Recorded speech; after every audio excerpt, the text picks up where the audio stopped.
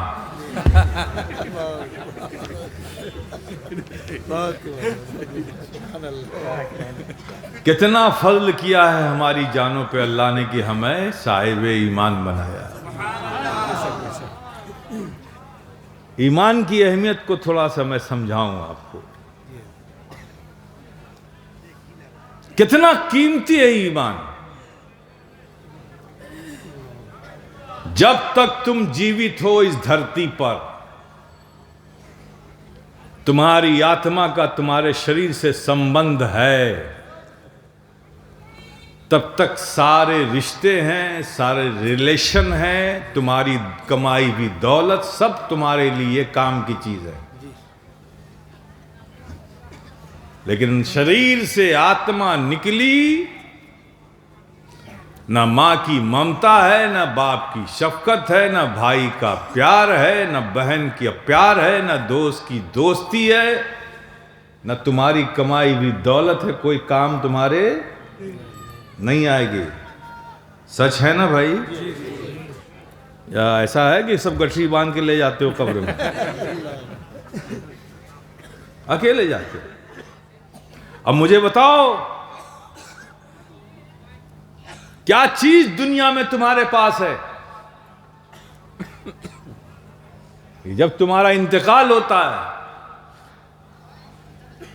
تم موت کی نیند میں سو جاتے ہو، تمہاری آتما، تمہاری روح تمہارے جسموں سے نکل جاتی ہے، تو کون سی چیز ہے جو تمہارے ساتھ رہتی ہے؟ کون ہے جو تمہارے ساتھ تمہارے قبر میں جانے کو تیار ہے؟ بولو، انصاف سے بولو. ماں جائے گی، باپ جائے گا، بھائی جائے گا، دوست جائے گا، کمائی ہوئی دولت جائے گی. اس قبر کی اندھیری کوٹری میں کوئی جانے کو تیار نہیں ہے. لیکن میرے پیارے، یہ ایمان ہی وہ چیز ہے کہ اگر تم نے اسے دنیا میں نہیں چھوڑا تو صرف ایمان ہی تمہارے ساتھ جائے گا. کتنا قیمتی ہے. ساری دنیا کی چیزیں یہیں رہ گئیں، کوئی جانے کو تیار نہیں. لیکن ایمان کو اگر تم نے نہیں چھوڑا تو ایمان تم کو نہیں چھوڑے گا، وہ تمہارے ساتھ قبر میں بھی تمہارے ساتھ جائے. انتہا کی بات، بالکل اینڈ کی بات کر دوں، کتنا قیمتی ہے یہ ایمان. اگر کسی کا انتقال ایمان کے ساتھ ہوا لیکن اس کے عمل خراب تھے، تو اللہ پاک اس کے عمل کی خرابی کی وجہ سے سزا کے طور پر اسے جہنم میں ڈال سکتا ہے. یہ اس کا اختیار ہے، یہ اس کی قدرت ہے.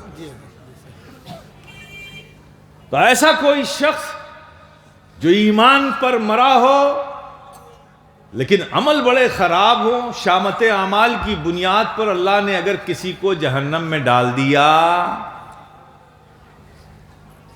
سزا کے طور پر، تو اب وہ تو بولو، جہنم میں جانے کے لیے کوئی تیار ہوگا؟ بولو نا. کوئی جانے کو تیار نہیں. لیکن میرے پیارے، یہ ایمان کتنا قیمتی ہے، ذرا دیکھو. جہنم میں جانے کے لیے کوئی تیار نہیں ہے، لیکن اگر تم نے ایمان کو نہیں چھوڑا نا تو یہ ایمان جہنم میں بھی تمہارے ساتھ جائے گا. جہنم میں بھی یہ ایمان تمہارے ساتھ جائے گا. اب ایمان سے پوچھو، اے ایمان، تو جنت کا پھول ہے، تو جہنم میں کیسے آ گیا؟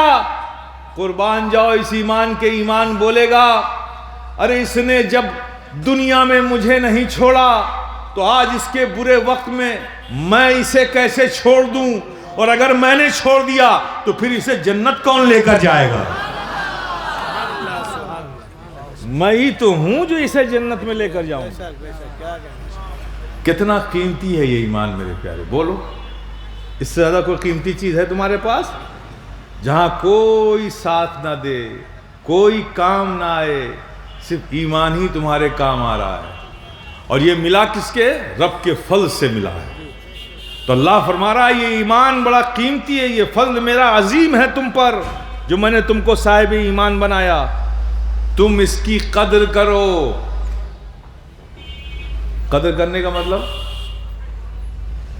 قدر کرنے کا مطلب کیا ہوا؟ جو ایمان تم سے چاہتا ہے، جو ایمان کی ریکوائرمنٹ ہے، جو ایمان کا مطالبہ ہے، تم اسے پورا کرو، اسے پورا کرو۔ یہ ایمان بڑا قیمتی ہے، اس کی قدر کرو۔ اب مجھے بتائیے آپ، ہم لوگ سب صاحب ایمان ہیں، کتنی قدر کر رہے ہیں؟ کتنی قدر کر رہے ہیں؟ ایمان کا پہلا مطالبہ عبادت۔ ایمان تو لا ہی چکے، تو عقیدے کی بنیاد پر ایمان ہے، تو ایمان ہے تو عقیدہ ہے۔ تو ایمان لانے کے بعد کیا ہوا؟ پہلا مطالبہ کیا؟ عبادت۔ اب عبادت میں بھی بہت ساری چیزیں ہیں، تو عبادت کے سب سے ٹاپ پر جو اللہ نے رکھا ہے وہ کیا ہے؟ نماز۔ کیا ہے؟ نماز۔ تو پہلا مطالبہ ایمان کا کہ بھائی نماز پڑھو۔ پڑھتے ہیں کیا ہم؟ اقیم الصلاۃ، رب نے ڈائریکٹ کہا ہے، یہ رب نے اس میں کوئی دوسری تعبیل نہیں ہے۔ نماز قائم کرو کما حقہ، جیسا اس کا حق ہے۔ سمجھ گئے نا آپ؟ اس کا حق کیا ہے؟ کہ جس کے لیے نماز ہے اسی کے خیال میں نماز پڑھو، یہ ہے کما حقہ۔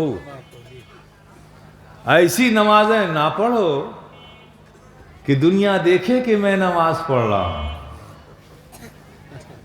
آپ سمجھ گئے نا؟ مولا علی کا ایک بات یاد آ گئی۔ آج پرچار پرسار ہوتا ہے، ایک جھنڈ بنا کے گلی گلی لوگ گھومتے ہیں، چلو نماز پڑھو، آؤ نماز پڑھو، نماز پڑھو جنت ملے گی، نماز پڑھو دوزخ سے چھٹکارا ملے گا، نماز پڑھو تجارت میں برکت ہوگی، نماز پڑھو یہ ہوگا۔ نماز نماز نماز، بے شک نماز پڑھنے سے گھر میں برکت بھی ہوتی ہے، جہنم سے چھٹکارا بھی ملتا ہے، جنت کی بہاریں بھی ملتی ہے، بے شک ہوتی ہے، لیکن نماز اس لیے پڑھو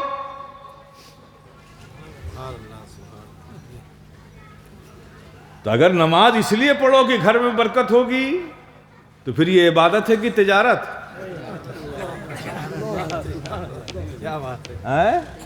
یہ تو ویوسائے ہو گیا، ایک انویسٹمنٹ یہاں کرو ایک وہاں پانے کے لیے۔ مولا علی کیا فرماتے ہیں؟ ہائے ہائے ہائے، مولا علی فرماتے ہیں ما عبدتک اتمم فی جنتک وخوف من نارک ولکن وجدتک اہل العبادہ فعبدتک۔ مولا میں تیری عبادت تیری جنت کی لالچ میں یا تیرے جہنم کے خوف سے نہیں کرتا، بلکہ مولا میں تیری عبادت اس لیے کرتا ہوں کہ تو ہی عبادت کیے جانے کے لائق ہے۔ سمجھ گئے آپ؟ تو پہلی ریکوائرمنٹ کیا ہوئی ایمان کی؟ نماز۔ چونکہ اللہ نے عبادت میں منتہائے کمال درجے پہ جس عبادت کو رکھا ہے اس کا نام کیا ہے؟ نماز۔ نماز۔ تو ایمان کی جو پہلی ریکوائرمنٹ ہے وہی پوری نہیں کر رہے ہو، باقی آگے کا کیا حال بتاؤں میں؟ پہلی ریکوائرمنٹ، تو پھر اس اللہ کے فضل کی تم نے قدر کیا کی ہے؟ ایمان جیسی عظیم نعمت جو اللہ نے تم کو دی، تو پھر اس کی قدر کیا کی تم نے؟ کیا رسپیکٹ کیا اس کا؟ کیا آدر کیا تم نے؟ کیا سمان کیا؟ اس کو کتنا فلفل کیا؟ اس کی ریکوائرمنٹ کو کیا پورا کیا؟ جب پہلی ہی ریکوائرمنٹ پوری نہیں ہے تو آگے کی بات کیا کریں؟ میرے پیارے، نماز فرض ہے، کوئی اس میں ہیل و حوالہ نہیں ہے، قضا ہو جائے تو ادا کرو، چھٹکارا نہیں ہے، یہ ایسی عبادت ہے، یہ اپنی جگہ ہے۔ لیکن آؤ میں نماز کو دکھاتا ہوں کہ نماز کتنی عظیم نعمت ہے۔ جیسا کیا کہنا فرض تو ہے ہی ہے، لیکن یہ نماز کتنی عظیم نعمت ہے، اس نظر سے تم نے کبھی دیکھا ہی نہیں نماز کو۔ حضرت محبوب الہی سلطان المشائخ حضرت خواجہ نظام الدین اولیاء ارشاد فرماتے ہیں کہ اگر رب نے نماز جیسی نعمت عطا نہ کی ہوتی تو وہ کوئی عاشق جو عشق الہی سے سرشار ہو وہ اپنے آپ کو بچا پاتا۔ عشق الہی کی تپش اس عاشق کو جلا کر راکھ کر دیتی۔ یہ نماز ہی ہے کہ جب عشق الہی کی تپش جسم میں بڑھتی ہے اور وہ عاشق نماز میں کھڑا ہوتا ہے تو اس تپش کو یہ نماز ٹھنڈا کر دیتی ہے۔ یہ صوفیہ کے لیے یہ نعمت ہے، اور آپ کے لیے کتنی نعمت ہے معلوم ہے؟ آپ کو ہی بتاتا ہوں، بہت بڑی نعمت، آج کے دور میں تو بہت زیادہ۔ صبح سے شام تک بچنے کی لاکھ کوشش کرو، گناہوں سے بچ نہیں سکتے، چونکہ ہماری سوسائٹی، ہمارا کلچر، ہمارا ماحول دین سے دور ہے، خشیت الہی نہیں، خوف خدا نہیں، تو برائیاں جنم لے رہی ہیں، جنم لیتی جا رہی ہیں۔ لیکن یہ نماز آج کے دور میں فرض تو ہے ہی ہے، لیکن اس نظر سے بھی نماز کو ایک بار دیکھو۔ نماز پیارے وہ نعمت ہے نا، اس سے ایک بار محبت کر کے دیکھو، جی ہاں کیا کہنا ہے اسے اپنے سے سینے سے لگا کر دیکھو۔ اتنی بڑی نعمت ہے یہ نماز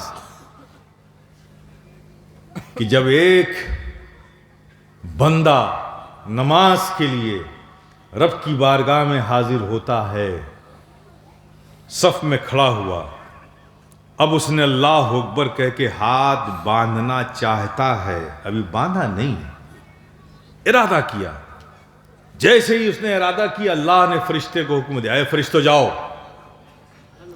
یہ میرا بندہ میری بارگاہ میں میری عبادت کے لیے حاضر آ رہا ہے۔ سبحان اللہ۔ تو اس کا یہ جسم شریر پاک تھا، اس کا کپڑا پاک تھا، اور وضو کر کے اس نے اپنے آپ کو نماز کے لائق بنا دیا، لیکن اس کے اندر جو بھیتر گناہوں کی نجاست ہے، وہ نجاست تو بھیتر ہے ابھی، اور وہ اس کو نکالنے کا کوئی اختیار اس کے پاس نہیں ہے، قدرت ہی نہیں رکھتا۔ تو اے فرشتوں جاؤ، یہ مجھ پاک کی بارگاہ میں آ رہا ہے، اس کے شریر پاک، کپڑے پاک، وضو کر کے نماز کے لائق جو یہ کر سکتا تھا کر لیا، اب لیکن جو اس کے من میں گناہوں کے نجاست اس کے بھیتر ہیں وہ اسے نکال نہیں سکتا۔ تو فرشتوں جاؤ، اس کے اندر جتنے گناہ کی نجاست ہے سب اس سے نکال کر اس سے الگ کر لو، تاکہ ظاہر بھی پاک ہو جائے اور باطن بھی پاک ہو جائے، یہ اندر باہر دونوں طرح سے پاک ہو کر مجھ پاک کی بارگاہ میں حاضر ہو جائے۔ ایک فرشتہ آتا ہے، اس سے پہلے کہ وہ اللہ اکبر کہے اس کے اندر جتنے گناہ تھے ان سب کو اس سے الگ کر لیتا ہے اور گٹھری باندھ کے کنارے رکھ دیتا ہے۔ جب وہ بندہ نماز پڑھ لیتا ہے، نماز پڑھ کے فارغ ہو جاتا ہے، تو فرشتہ پوچھتا ہے رب سے، مولا تیرے حکم سے ہم نے اس کے سارے گناہ اس سے الگ کیے تھے، اب یہ نماز پڑھ چکا، تو اب ان گناہوں کا کیا کروں جو اس سے الگ کیے تھے؟ رحمت الہیہ مسکرا اٹھتی ہے، فرشتے سے کہتی ہے، اے میرے فرشتوں، جب الگ کر لیا ہے نا تو الگ ہی رہنے دو، الگ کر لیا ہے تو الگ ہی رہنے دو۔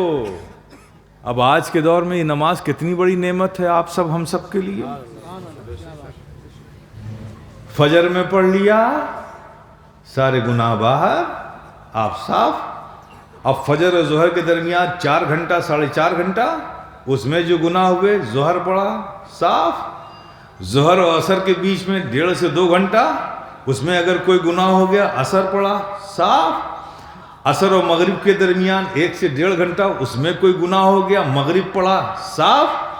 پھر مغرب سے عشاء کے درمیان سونے سے پہلے جو گناہ ہوئے عشاء پڑھا صاف. اب تصور کرو میرے پیارے، جب یہ گناہ نکل گئے اور تم سوئے عشاء پڑھ کے، اور عشاء میں سوئے جیسے ہی اور سونے کی حالت میں اللہ نے اگر تمہاری روح کو طلب کر لیا، بلا لیا، تمہارا جیون وہیں شیش، روح نکل گئی جیون شیش. اللہ نے اگر تمہاری روح کو بلا لیا، ذرا سوچو میرے پیارے، عشاء پڑھ کے سوئے تھے، گناہ سے صاف ہو گئے تھے، تو تمہاری روح اللہ کی بارگاہ میں اس کی بندگی لیے ہوئے جائے گی، پاک صاف ہو کر جائے گی، اس کی اطاعت کے ساتھ جائے گی. کتنی بڑی نعمت ہے جس سے ہم نے اپنے آپ کو محروم کر رکھا ہے. اور اس نعمت کی محرومی کی وجہ سے یہ ہمارے دلوں پہ جو ہے نا، یہ قلب، کیا کہتے ہو اس کو؟ قلب، دل. یہ دل وہ دل نہیں ہے جو بلڈ کو پمپ کرتا ہے. یہ وہ گوشت کا لوتھڑا جو دل ہے، وہ جو پمپ کرتا ہے نا، بلڈ کو سرکولیٹ کرتا ہے انسان کی باڈی میں، جسے ہارٹ کہتے ہیں، اس دل سے مراد یہ دل نہیں ہے. اب وہ دل کہاں ہے؟ کم سے کم آج کے اہل دل کو تو معلوم ہی نہیں کہ وہ دل کہاں ہے. مارکیٹ میں بہت سے لوگ اہل دل والے ہیں، کہتے ہیں صوفی ہیں، بزرگ ہیں، فلاں ہیں. واللہ علم بالصواب، اللہ ہی جانتا ہے دل کی حالت کس کی کیا ہے، میں اس پہ کوئی کرٹیسائز نہیں کرتا. لیکن وہ دل ہے، لیکن وہ دل نہیں ہے جو بلڈ کو پمپ کرتا ہے، باڈی میں بلڈ کو سرکولیٹ کرتا ہے. وہ تو ایک ڈیوائس ہے، آرگن ہے باڈی کا. وہ دل نہیں ہے. وہ دل جہاں ایمان ہے، وہ دل جہاں محبت ہے، وہ دل جہاں یقین ہے، وہ دل جہاں مانوتا ہے، وہ دل کہاں ہے؟ وہ دل یہ نہیں ہے. اگر وہ دل یہ دل ہے تو جس کی اوپن ہارٹ سرجری ہوئی تو ڈاکٹر نے سب دھل کے نکال دیا، اس کو پھر سے ایمان لانا پڑے گا.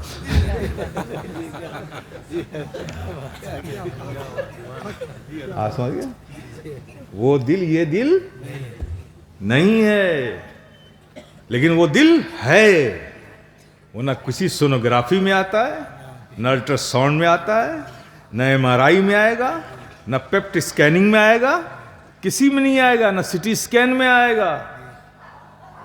ایسے ہی جیسے کہ یہ بلب جل رہا ہے، یہ ہم دیکھ رہے ہیں، جلانے والی کون سی چیز ہے؟ Power, electricity. وہ کسی کو نظر آئی کیا؟ بولو نہ آئی کیا؟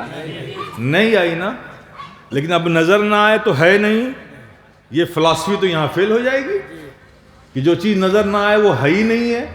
تو کرنٹ نظر نہیں آتا ہے تو مانو کہ نہیں، چھو تو جا کے پتہ چلے گا کہ ہے کہ نہیں. کیا کہنا ہے؟ ہوا چلتی ہے لیکن کسی کو نظر آئی ہے کیا؟ بولو نا میرے پیارے. لیکن کسی کو نظر نہ آئے تو کیا مان لیا جائے گا کہ ہوا کوئی چیز ہی نہیں ہے؟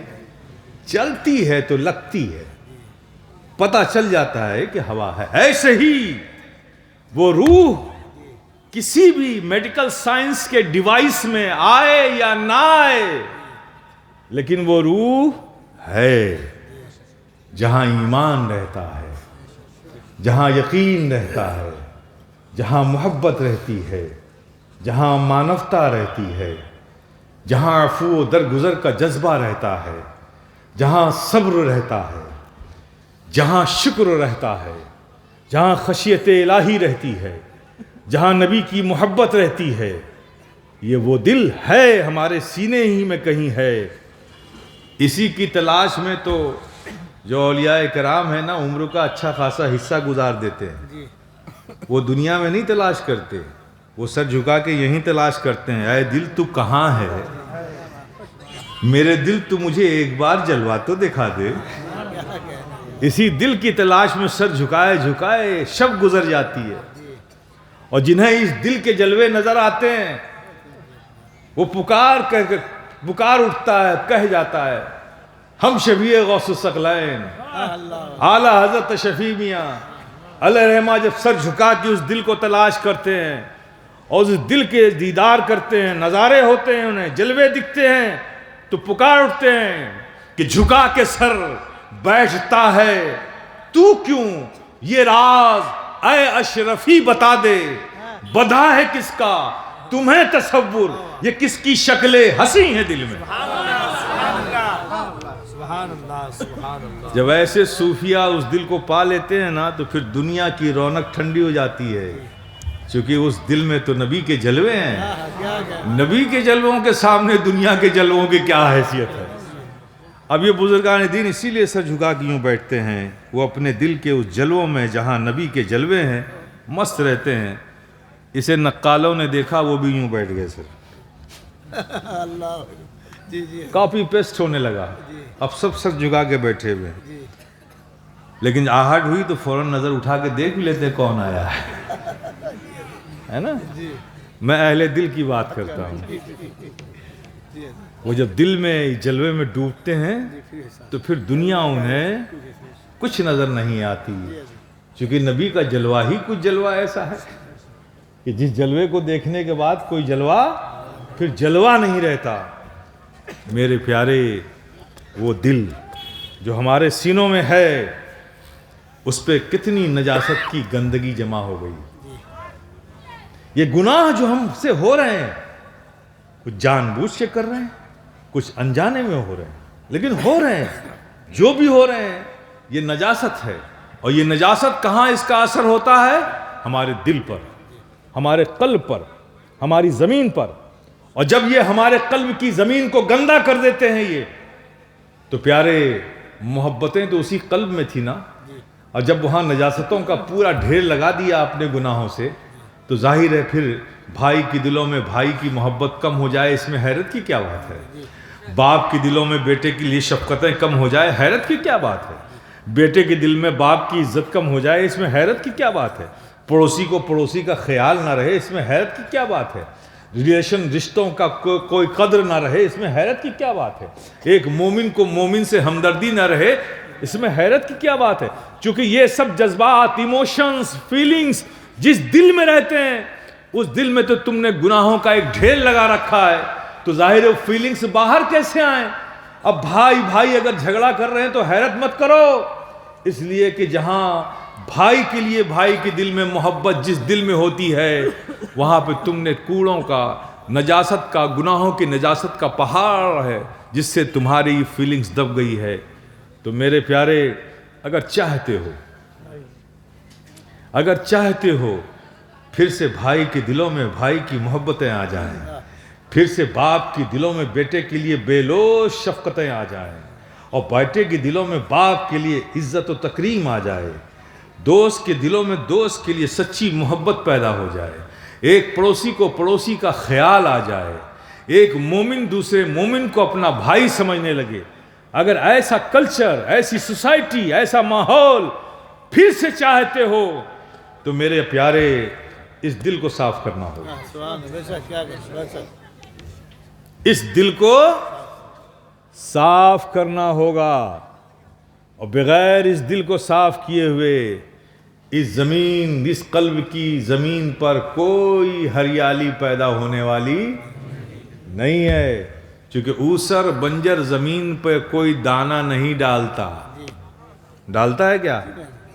اسی زمین پہ دانہ ڈالا جاتا ہے جہاں پیداوار ہو سکتی ہے، اور اس زمین پہ کوئی دانہ نہیں ڈالتا جہاں پیداوار کے چانسز نہ ہو۔ تو جب تم نے اس دل کی زمین کو گناہوں سے تم نے گندا کر لیا ہے تو کون دانہ ڈالے گا؟ لیکن اگر تم نے اس دل کی زمین کو صاف کر لیا تو میرے پیارے پھر فکر کرنے کی ضرورت نہیں ہے، دیکھنا کبھی رحمت کا بادل بغداد سے اٹھے گا اور اس کی بوندیں تمہارے دلوں پہ پڑیں گی، تمہارے دل کی کھیتی لہلہا اٹھے گی. کبھی یہ بوندیں اجمیر سے آ جائیں گی، کبھی یہ بوندیں محبوب الہی کی چوکھٹ سے آ جائیں گی، کبھی نصیر الدین روشن چراغ کے آستانے سے آ جائیں گی، کہیں داتا گنج بخش لاہوری حجویری کی بارگاہ سے آ جائے گی، کبھی مخدوم سمنہ کی چوکھٹ سے آ جائے گی.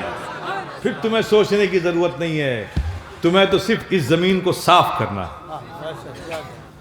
صاف کرو گے، دیکھو پھر کیسے محبت کی کھیتی لہلہاتی ہے، انسانیت کی کھیتی چمک اٹھتی ہے تمہارے قلبوں کے اندر.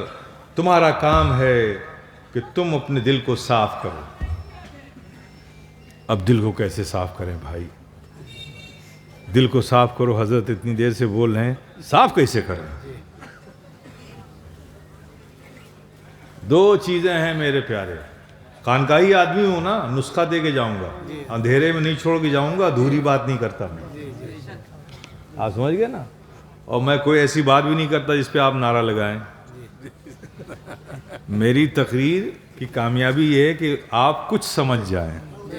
میں نے اپنی تقریر کا معیار کبھی یہ نہیں بنایا کہ لوگ خوب نعرے لگائیں، حالانکہ وہ مجھے آتا ہے. ابھی 2 منٹ میں نعرے لگوانا شروع کر دوں گا. چمکی حیدر کی تلوار آپ نعرہ لگانے لگو گے. لیکن میرے پیارے، ہمیں سمجھنا ہوگا کہ ہمارا فائدہ کس میں ہے، ہمارا نقصان کس میں ہے. یہ دل پاک و صاف ہوگا تو سب کچھ ہوگا میرے پیارے. اور یہ 2 چیزوں سے خالی پرہیز کر لو، 2 چیزوں کو. ایک ہے حسد اور ایک ہے لالچ. کیا ہے؟ حسد کو بنگلہ میں کی بولتے شے؟ হিংসা. একটা হলো হিংসা, একটা হলো লালচ, লোভ. বুঝলেন؟ হিংসা, লোভ. صرف اس سے اپنے آپ کو بچا لو. اگر ہنسا ہے تو تم کبھی صابر نہیں بن سکتے، اور اگر لوبھ ہے تو تم کبھی شاکر نہیں بن سکتے.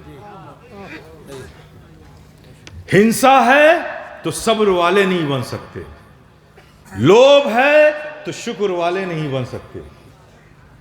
مولا، ہم صبر والے بنیں گے تو ہمیں کیا ملے گا؟ تو اللہ فرماتا ہے ان اللہ مع الصابرین. تم صبر والے بنو گے تو اللہ کی نصرت تمہارے ساتھ ہوگی، اللہ کی مدد تمہارے ساتھ ہوگی، اللہ کی حمایت تمہارے ساتھ ہوگی. لیکن صبر والے تبھی بنو گے جب ہنسا سے تمہارا دل پاک ہوگا. یہ ہنسا صبر والا بننے نہیں دے گی، اور لوبھ تمہیں شکر والا نہیں بننے دے گی. شکر والے بنیں گے تو کیا ہوگا؟ کیا بنے گا؟ لَإِن شَكَرْتُمْ لَأَزِيدَنَّكُمْ. اللہ فرماتا ہے کہ اگر تم شکر والے بنو گے تو اللہ تمہاری نعمتوں میں اضافہ کر دے گا، تمہاری نعمت بڑھا دے گا، تمہارے رزق بڑھا دے گا. اگر تم لوبھی ہوگے تو شکر والے نہیں بن سکتے، اگر ہنسا کرو گے تو صبر والے نہیں ہو سکتے. اب تمہارے اوپر ہے میرے پیارے. اللہ کی نصرت اور حمایت چاہیے اور اپنی نعمت میں اضافہ چاہیے. تو حسد کو اپنے سینوں سے نکال کر باہر پھینکو تو انشاءاللہ صابر بنو گے. حسد ہے تو صبر نہیں کر سکتے، اور لالچ ہے، لوبھ ہے تو شکر گزار بندے نہیں بن سکتے. اور جو شکر گزار بندہ ہوتا ہے، رب بولتے شے کہ جو شکر گزار ہوتا ہے میں اس کی نعمتوں میں اضافہ کر دیتا ہوں، اور جو صبر کرتا ہے میری مدد، میری حمایت، میری نصرت اس کے ساتھ ہوتی ہے. جس کے ساتھ اللہ کی نصرت ہو، جس کے ساتھ اللہ کی مدد ہو، جس کے ساتھ اللہ کی حمایت ہو، کون ہے جو اس کے سامنے کھڑا ہو سکتا ہے؟ بولو نا میرے پیارے، کوئی کھڑا ہو سکتا ہے؟ تو یہاں ہی سے شروع کرو. کسی مومن کے دلوں میں کسی مومن کے لیے کوئی نفرت ہے، کوئی ہنسا ہے، جلن ہے، پھینک دو نکال کے، یہ کسی کام کی نہیں. اب ہنسا کو دیکھو نا، کتنی بکواس چیز ہے یار. اور سب لوگ پالے بیٹھے ہو. جس سے ہنسا ہوتی ہے نا اس کو تو معلوم نہیں کہ فلاں آدمی مجھ سے جلن کرتا ہے، ہنسا کرتا ہے، حسد کرتا ہے، اس کو تو بیچارے کو معلوم نہیں. وہ گیا گھر پہ جا کے آرام سے سو رہا ہے. اب آپ نے ہنسا کیا، آپ رات بھر اس کی فکر میں جاگ رہے ہو.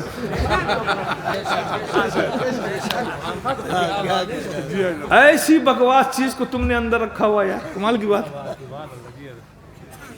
اور پھر کہتے ہو کہ میں بڑا انٹیلیجنٹ ہوں، میں بہت ہوشیار ہوں. یہ کون سی ہوشیاری بھائی؟ جس سے ہے وہ سو رہا ہے، تم بلا وجہ لے کے رات بھر جاگ رہے ہو.